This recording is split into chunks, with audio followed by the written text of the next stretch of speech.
अस्सलाम वालेकुम दोस्तों, स्वागत है आपका हमारे पॉडकास्ट में, जहां हम और आप आज के एजुकेशन फील्ड के जाने माने टीचर हमारे साथ हैं और उनके साथ हम जानेंगे उनका एक्सपीरियंस, कहानियाँ और कुछ अनमोल सबक। तो चलिए शुरू करते हैं आज का यहीं से सफ़र। आज हमारे साथ हैं राइमा सिकंदर सर, जो मुस्लिम एजुकेशन के प्रिंसिपल हैं। तो प्लीज़ मैं इन्हीं से ही शुरुआत करूंगा और इन्हीं को कहूंगा कि प्लीज़ इनका शॉर्ट इंट्रोडक्शन हमसे करवा दीजिए सर, प्लीज़। जी, मेरा नाम राइमा सिकंदर है। मैं अभी मुस्लिम एजुकेशन स्कूल में एज अ टीचर और एज अ प्रिंसिपल के तौर पर अल्हम्दुलिल्लाह भी मैं फाइज हूँ। और मेरा गांव एक छोटा सा कस्बा नखत्राना तालुका, बहुत तकरीबन भूज में मुझे 2014 से मैं यहीं पे हूँ अल्हम्दुलिल्लाह। ओके सर, एक्चुअली जो लाइन होता है, जो एजुकेशन फील्ड से जो भी जुड़े रहते हैं, पहले स्टडी जो करते हैं वहीं से चूज़ करते हैं कि मेरा जो फील्ड क्या होगा। बट आपने जो चूज़ किया वो टीचिंग लाइन चूज़ किया, क्यों चूज़ किया प्लीज़? जी अल्हम्दुलिल्लाह, मैं तकरीबन 2007 या 8 में मैं नलिया में था, वीएल स्कूल में। 5 सितंबर को टीचर्स डे के तौर पर मनाया जाता है, तो उसी वक्त वहाँ पे एक कंपटीशन हुई और उसी कंपटीशन में अल्हम्दुलिल्लाह मैंने भी पार्टिसिपेट किया हुआ था। वाह, बहुत इंस्पायरिंग है ये।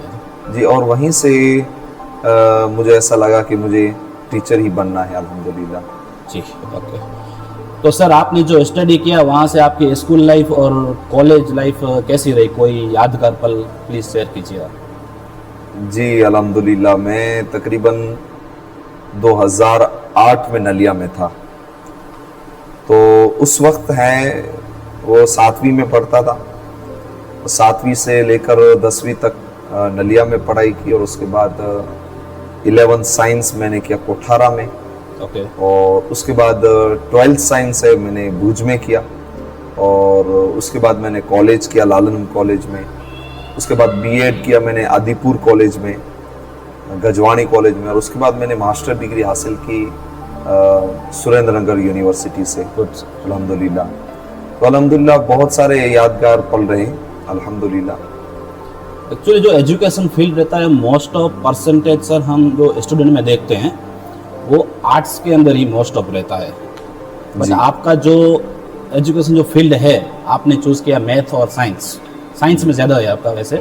जी, तो इसमें जो बहुत सारे स्टूडेंट कमज़ोर होते हैं, उनको कुछ आप सजेस्ट करना चाहेंगे और वो कैसे इसमें तैयारी कर सकते हैं? जी अल्हम्दुलिल्लाह, साइंस फील्ड में आपको पहली चीज़ जो चाहिए वो है कंटिन्यूटी। आपको स्टडी करना होता है, हर रोज़ करना होता है और साथ साथ कंटिन्यूटी आपकी होनी चाहिए। और ये साइंस फील्ड ऐसा है कि जहाँ पे आपको तैयारी के साथ साथ समझना भी पड़ता है। अगर आपने कोई चीज़ है वो अगर समझी नहीं और ऐसे आपने सिर्फ याद करना ही शुरू कर दिया तो आपको वो चीज़ याद नहीं रहेगी। मतलब सिर्फ रटना नहीं है। जी बिल्कुल, रटना नहीं है, उसको आपको पूरी चीज़ों को समझना पड़ता है। ओके। अगर आप साइंस में चीज़ों को समझेंगे नहीं तो मुझे नहीं लगता कि आप वो याद कर पाएँ। Okay sir, thank you sir. As a teacher, कोई क्लास में जो स्टूडेंट होते हैं, सब स्टूडेंट समान नहीं होते हैं। कोई स्टूडेंट कमज़ोर होता है माइंड से भी। तो उस स्टूडेंट को मोटिव करना हो तो स्पेशल क्या टीचर जो होते हैं, स्पेशल तरीके क्या यूज़ करते हैं? एज आप जो टीचर है, अगर आपके सामने कोई ऐसे स्टूडेंट है जिसको मोटिव करना है और उसको मजबूत बनाना है और उसके लिए इंटरेस्ट जगाना है एजुकेशन में, तो क्या तरीका आप यूज़ करते हैं? जी, ये चीज़ ऐसी है कि तालाब में अगर किसी को स्विमिंग सिखानी हो तो सबसे पहले उसके हाथ पांव होने चाहिए। जी। हमारे समाज के जो बच्चे हैं उसमें प्रॉब्लम ये रहता है कि उनको बेसिक मैथ्स है, प्लस माइनस है, पढ़ना और लिखना, ये चीज़ें ही नहीं आती हैं। ये तकरीबन 9th में पहुंचते हैं तब तक ये सारी चीज़ें नहीं होती। तो ऐसे बच्चों के लिए तो बहुत मुश्किल है ये सीखना। तो बेसिक से शुरू करना पड़ता है। लेकिन हाँ, कोई ऐसे बच्चे होते हैं कि जिनको हकीकतन पढ़ाई की इंटरेस्ट है और उनको याद नहीं रहता, या वो खुद पढ़ाई नहीं करते अच्छे हैं, तो हम उसके साथ थोड़ी देर बैठते हैं, उसकी प्रॉब्लम को सुनते हैं, क्या प्रॉब्लम है, क्यों पढ़ाई नहीं करते, उनके वालिदैन से बात करते हैं कि भाई क्या प्रॉब्लम है। और सबसे बड़ी चीज़ होती है कि वो अपना टाइम स्कूल के बाद कहाँ स्पेंड कर रहा है। जैसे कि अगर स्कूल और ट्यूशन के बाद अगर बच्चा है वो बुक्स नहीं ले रहा, जी, कितना भी अच्छा बच्चा हो, उसको वो चीज़ें समझ में नहीं आएंगी, उसका परफॉर्मेंस सही नहीं होगा। तो ये सारी चीज़ें हैं, उनके वालिदैन से बात करते हैं और फिर फाइनल कंक्लूजन होता है, तो उस हिसाब से हम बच्चे को सजेस्ट करते गए, आपको ये चीज़ें करनी है, ये चीज़ें नहीं करनी है। तो वालिदैन को भी हम समझाते हैं कि इस चीज़ से इनको रोके रखना है। कभी ऐसा भी होता है, कभी स्टूडेंट को आपने समझाने के लिए तरीका कुछ यूज़ किया हो एज अ टीचर, क्योंकि आपको तो इंटरेस्ट यही होता है वो फ्यूचर में आगे ही बढ़ सके, जी, लेकिन उसको समझ में ना आए और अपने पेरेंट्स के पास जाके कहता है कि ये टीचर ने मुझे ऐसा बोला, और वो पेरेंट्स आपके पास आके कहते हैं कि सर आपने हमारे बच्चे को इस तरीके से क्यों बोला। कभी होता है स्कूल में? नहीं, ऐसे मेरे साथ तो नहीं होता है अल्हम्दुलिल्लाह। कोई और टीचर के साथ भी हुआ हो? हाँ, वो बहुत सारे टीचर के साथ ये चीज़ें होती हैं कि उनकी मेथड उनको सही नहीं लगती, या उनका बिहेव है वो नहीं रहता अच्छा, ये होता है। जैसे कोई स्टूडेंट ही समझ लो कि उसको इंटरेस्ट ही नहीं है पढ़ने में, लेकिन टीचर कोशिश कर रहा है उसको हम पढ़ाएं, लेकिन फिर भी उसके जो पेरेंट्स होते हैं वो एक ही बात पे कहते हैं आप हमारे बच्चे को कुछ मत कहिएगा। इस पे क्या कुछ कहना चाहेंगे आप? जी, ये मोस्ट ऑफ प्रॉब्लम रहती है सारी चीज़ों में। सारे पेरेंट्स ऐसे नहीं होते हैं। ओके। हम कभी कभी अपनी कोशिश करते हैं कि बच्चा है वो थोड़ी सी सख्ती से वो पढ़ जाए, लेकिन वो चीज़ें उल्टी ले लेते हैं। वो उनको ऐसा लगता है कि हमारे बच्चे के पीछे ही पड़े हुए हैं। ओके। वैसे वालिदैन को समझाना मुश्किल होता है और फिर आगे जाके उनका फ्यूचर भी एकदम डार्क हो जाता है। ओके सर जी। आज के स्टूडेंट और आपके टाइम के स्टूडेंट, इन दोनों टाइम में आप कुछ डिफरेंस देखते हैं सर? जी, सबसे पहले तो ये डिफरेंट है कि उस वक्त में जो टीचर्स और स्टूडेंट का एक बॉन्डिंग था, जी, बॉन्डिंग धीरे धीरे अभी दूर होता जा रहा है। ओके। हम जब पढ़ते थे तो हम अपने टीचर के रिस्पेक्ट तो करते थे, साथ में हम उनके साथ जुड़े हुए भी रहते थे। जी, एज अ रोल मॉडल हम उनको मानते थे। कुछ चीज़ें हम पूछनी होती तो हम उनसे पूछते, ज़िंदगी की डिसीजन भी अगर किसी को लेने होते तो हम अपने टीचर से बात करते हैं। लेकिन आज की जनरेशन है वो टीचर से बहुत दूर होती जा रही है जी, और जो रिस्पेक्ट टीचर के लिए होना चाहिए वो भी धीरे धीरे कम हो रहा है। तो इसमें सिर्फ स्टूडेंट की गलती है या पेरेंट्स की या टीचर की कुछ? इसमें सारे लोगों को मुझे ऐसे लग रहा है कि जब 2-3 केस मैंने ऐसे देखे कि जहाँ पे प्योरली टीचर की गलती थी। ओके। क्योंकि बच्चों को हमें समझना पड़ता है, हम अपनी चीज़ों के लिए कि बच्चा हमारे पास ट्यूशन में आए, हम उसको ज़्यादा मोटिवेट करते हैं, और हमारे पास ट्यूशन नहीं आते उनको हम डीमोटिवेट करते हैं या उनको क्लास के अंदर बेइज्जत करते हैं। तो धीरे धीरे उन बच्चों के दिल में टीचर्स के लिए वो नफरत पैदा हो जाती है। वो नफरत चाहे आपको बता सकता हो या ना बता सकता हो, लेकिन फिर जब वो बड़ा हो जाता है तो फिर वो ज़रूर सोचता है कि इस वक्त या मैं पढ़ाई कर रहा था उस टाइम पे मुझे इस टीचर ने बहुत डिमोटिवेट किया था। तो ये सारी चीज़ें टीचर्स की तरफ से होती हैं।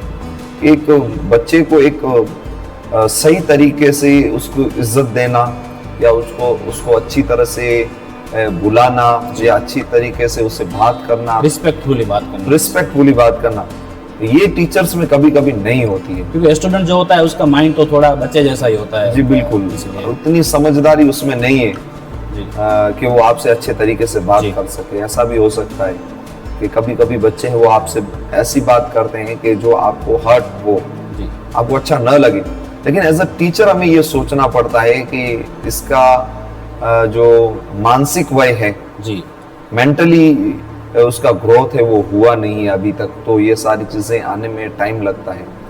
तो उस वक्त टीचर्स हैं वो उनकी बेइज्जत कर देते हैं। तो फिर ये चीज़ें होती है टीचर्स की तरफ से, जिसकी वजह से बच्चा है वो अपने टीचर्स की रिस्पेक्ट नहीं करता। एज अ टीचर सबसे बड़ी चैलेंज आपको क्या लगती है टीचर के रूप में? सबसे बड़ा चैलेंज होता है कि हर एक टाइप के बच्चे को समझाना। ओके क्योंकि आपके 50-60 बच्चों का क्लास है, तो उसमें हर एक बच्चे की मेंटल पावर, इमेजिनेशन पावर और समझने की ताकत सारे लोगों में सही नहीं रहती, अलग अलग रहता है, डिफरेंस अलग अलग रहती है। तो हमें एज अ टीचर सारे लोगों को समझ में आए, जी ऐसी हमें मेथड यूज करनी चाहिए। तो एक टीचर के लिए ये ही सबसे बड़ा चैलेंज होता है कि सारे बच्चों को समझ में आए ऐसी चीज़ें या ऐसी चीज़ों से उसको समझा सके। आपका जो एजुकेशन लाइन में आप जब से आए हैं, जैसे 1 क्लास से लेकर अभी तक आप प्रिंसिपल की पोस्ट पर हैं, जब आप एजुकेशन में थे, जैसे 10th क्लास में या कॉलेज लाइफ में या 12th में, इस कब भी इस टाइम में आपके कोई ऐसे टीचर जो आपको रोल मॉडल रहे हो या आपको सपोर्ट भी किए हो कि बेटा पढ़ाई कर लो, तब फ्यूचर में लोग आगे बढ़ जाओगे? जी, बहुत सारे टीचर हैं अल्हम्दुलिल्लाह, और सारे टीचरों ने हमें बहुत ज़्यादा प्रोत्साहित किया है। उसमें अगर प्राइमरी की बात करें तो यस साहब सथवारा थे। यस साहब सथवारा, ओके, कहाँ से ये पाटन ऊंझा के थे। Okay sir. और उसके साथ साथ करसन सर थे, राकेश सर थे। ओके, ये सारे लोग थे, वो हमें बहुत ज़्यादा उन्होंने हमें मोटिव भी करते थे, सपोर्ट भी करते थे। बिल्कुल करते थे। और अगर सेकेंडरी स्कूल में बात करें तो सेकेंडरी स्कूल में हमारे बहुत अच्छे टीचर रहे। संदीप सर वो एसएसटी लेते थे नलिया में, वीएल स्कूल में। और उसके साथ साथ जनार्दन भाई पंड्या, ओके सर, वो एज अ प्रिंसिपल थे वहाँ, उन्होंने भी बहुत सपोर्ट किया। बहुत खूब। और बहुत सारे लोग थे जिन्होंने हमें सपोर्ट किया। 11-12 साइंस में भी संदीप सर थे, यहाँ पे फिजिक्स के टीचर थे, उन्होंने बहुत सपोर्ट किया अल्हम्दुलिल्लाह। बहुत अच्छी बात है, आप एज अ प्रिंसिपल हैं और फिर भी अपने जो टीचर्स हैं उनका अभी भी आप थैंक यू, धन्यवाद कहते हैं कि उनका बहुत हमारी लाइफ में बिल्कुल सपोर्ट रहा बिल्कुल, था। ऐसे ना जो एजुकेशन सिस्टम है, और अभी तो टेक्नोलॉजी का पूरा ज़माना है, एआई भी है अभी, तो इंडिया का एजुकेशन सिस्टम में सबसे बड़ी प्रॉब्लम क्या है आपके हिसाब से एजुकेशन सिस्टम में, इंडियन में? असल चीज़ ये है कि हम सिर्फ बच्चों को रटवाते हैं। ओके, एजुकेशन सिर्फ रटने का नाम नहीं है जी, बल्कि एजुकेशन है वो असल में स्किल है। स्किल इंडियन एजुकेशन सिस्टम में स्किल है वो डेवलप नहीं हो रही। बच्चा 17-18 साल तक पढ़ाई करेगा, लेकिन स्किल के नाम से तकरीबन वो ज़ीरो रहता है, और उसकी एज भी निकल जाती है। एज भी निकल जाती है जी।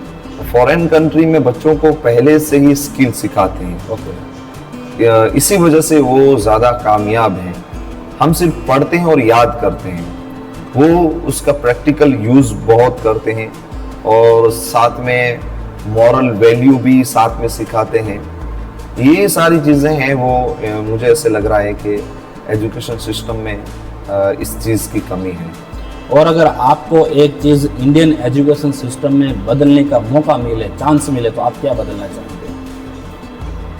जी, सबसे पहले तो मैं ये सोच रहा हूँ कि बच्चों को स्किल सिखाई जाए पहले से जी, और स्कूल में सिर्फ पढ़ाई न की जाए बल्कि बिजनेस भी सिखाया जाए। ओके, बच्चों को, छोटे बच्चे हैं वो कैसे बिजनेस करना है वो भी धीरे धीरे प्राइमरी चीज़ें हैं वो उसमें डालनी चाहिए।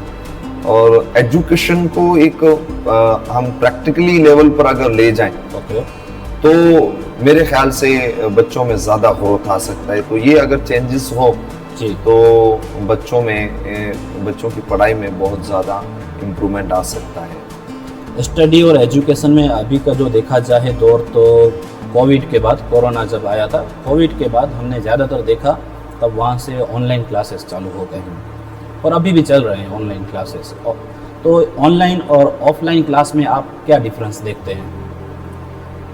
ऑफलाइन क्लास में बच्चा है वो एकदम ध्यान केंद्रित रहता है। ऑफलाइन में थोड़ा आगे पीछे हुआ तो उसके टीचर उसको बोलेंगे कि भाई तुम्हारा ध्यान नहीं है। और ऑनलाइन में ऐसा नहीं होता। ऑनलाइन में आप कभी भी छोड़ दिया आपने क्लास, कभी आपको पढ़ाई करने का मन नहीं हो तो उठ के खड़े हो गए। अगर इसमें सेल्फ डिसिप्लिन हो तो ही ऑनलाइन क्लासेस हैं वो बच्चों के लिए इम्प्रूवमेंट कर सकते हैं। Okay. वरना तो ऑनलाइन क्लासेस वो एकदम जिसको हम बोलेंगे कि कोई मीनिंगलेस है। लेकिन अगर बच्चे हैं वो ज़्यादा एक्टिव हैं, अपनी तरीके से वो तैयारी कर रहे हैं, अपनी तरीके से वो मेहनत कर रहे हैं, तो ऑनलाइन क्लासेस है वो सबसे बेहतर। मतलब ऑनलाइन क्लास के अंदर बच्चा खुद डिसीजन ले सकता है मुझे कब बैठना है, कब नहीं बैठना है और क्या पढ़ाई करना है। जी, जब डिसिप्लिन होगा बच्चे में तभी ये कर सकेंगे। जी। आज का जो दौर है वो एआई का दौर है, आर्टिफिशियल इंटेलिजेंस। टेक्नोलॉजी तेज तरक्की कर रही है। क्या आपको लगता है कि टीचर्स का रोल कुछ फ्यूचर में बदल सकता है एआई के ज़माने में? जी बिल्कुल। केरल में तो एक एआई टीचर भी एक स्कूल में लाए गए। एआई टीचर रोबोट की तरह वो होता है। वो क्लास में टीचर नहीं होते, वो रोबोट ही होता है, स्टडी करवाता है। जी, तो ये चीज़ें तो होती रहेंगी क्योंकि हर टाइम में हर दौर में टेक्नोलॉजी चेंज होती है।